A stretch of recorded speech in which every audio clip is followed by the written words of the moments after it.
Parsha have all the halachas, all the different mitzvahs, specifically for a king. King, what he's allowed to do, what he's not allowed to do, what he must do. One of the mitzvahs that a king has, a special mitzvah only for a king, is that he has to write a Mishnah Torah. That's what it says in the pasuk.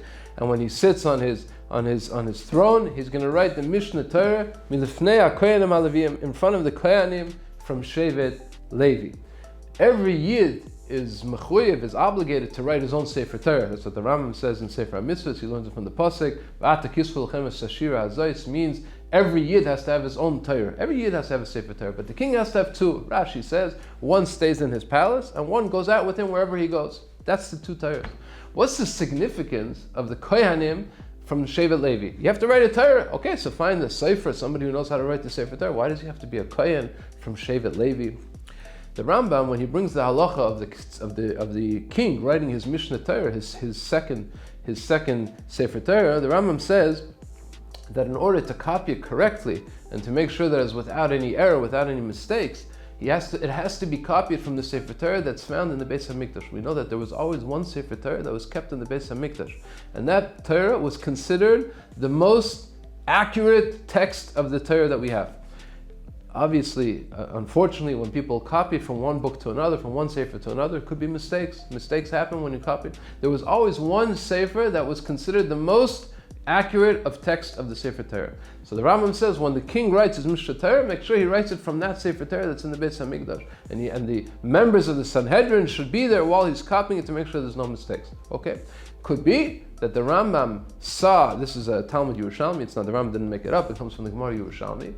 And it could be, the Netziv says, it could be that the Rambam saw this in the pasuk that says, milifnei hakohanim haLevim, it has to be in front of the kohanim. It means to say that the Sefer Torah, which is found in the Beis HaMikdash, where the kohanim are.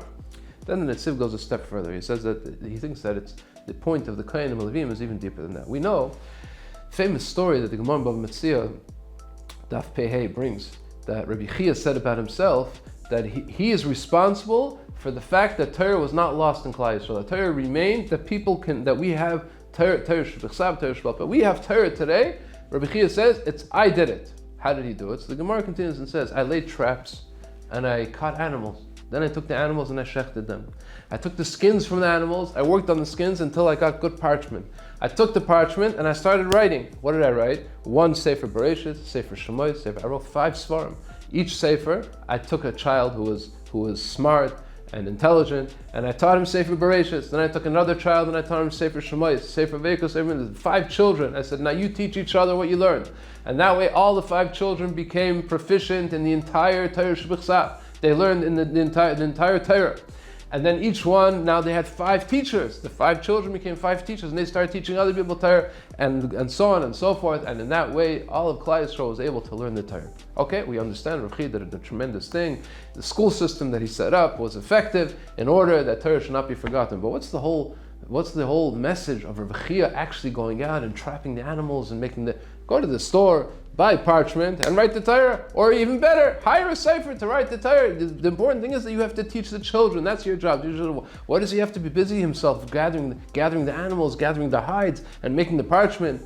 We learn from Rav Chia, says the Netziv, Rav Chia is teaching us that in order for the teaching of the Torah to be effective, it has to be done in a pure and holy way. It's not just the words of the Torah that has to go from one person to another.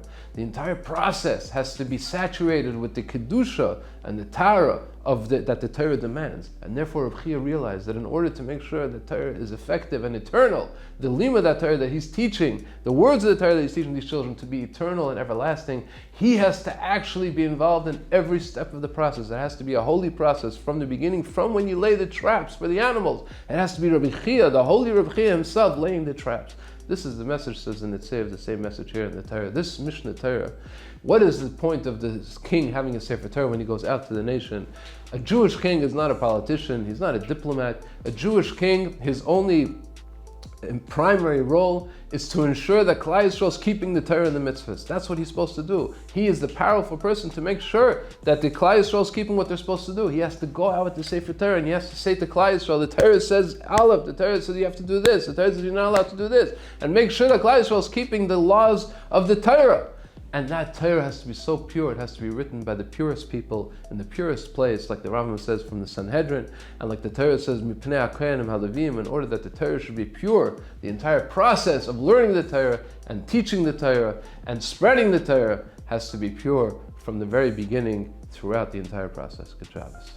Please don't forget to subscribe. You'll get the video every week by subscribing. Put a like. Thank you very much. Good Shabbos.